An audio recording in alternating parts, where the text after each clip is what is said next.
Today I'd like to share with you what the actual action decks will look like in Silvanus.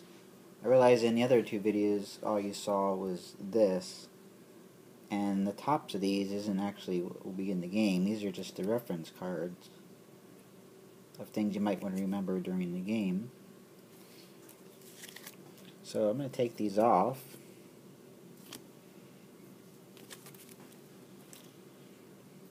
And show you what the decks look like. These are location cards to show you different places you will get during the game. And each time you reach a different location, you do a happenstance, which was explained in another video. Try to get some nice location art. Some are really close up because at the beginning of the game you're small anyway, so things will look close, but this is a pretty natural size photo. This is what you actually see during the game, and there's a reference card to tell you what these mean. Like I said, this is the decks where you move around different rounds and get your equipment, weapons, but you also have to attack and defend against different enemies. So what this means here is this is your acquire offense. So you get your offensive weapons in this deck. This would be your acquire defense. You get your defensive weapons in the deck. This is encounter defense. You encounter enemies that you have to defend against because normally they're too powerful for you, so you're basically just blocking their attacks. And then you have your encounter offense, which you encounter something and you attack it before it attacks you. So each of these weapons can only be used in each situation. That's why you want to collect a variety of different things, such as defense and offense.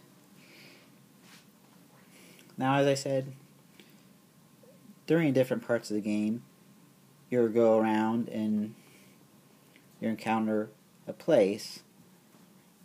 Now, not only does this mark places where something specific will happen to change the game a little bit, but also whoever's going to get to this card will take it, won't be able to get, in this case, a defense item in that turn.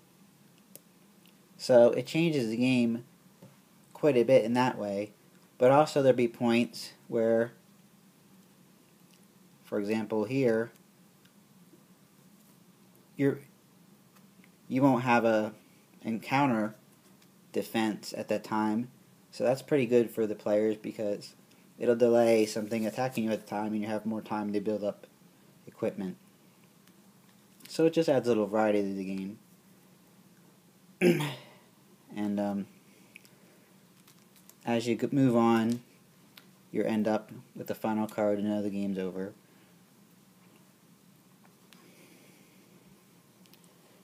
And just show you some more.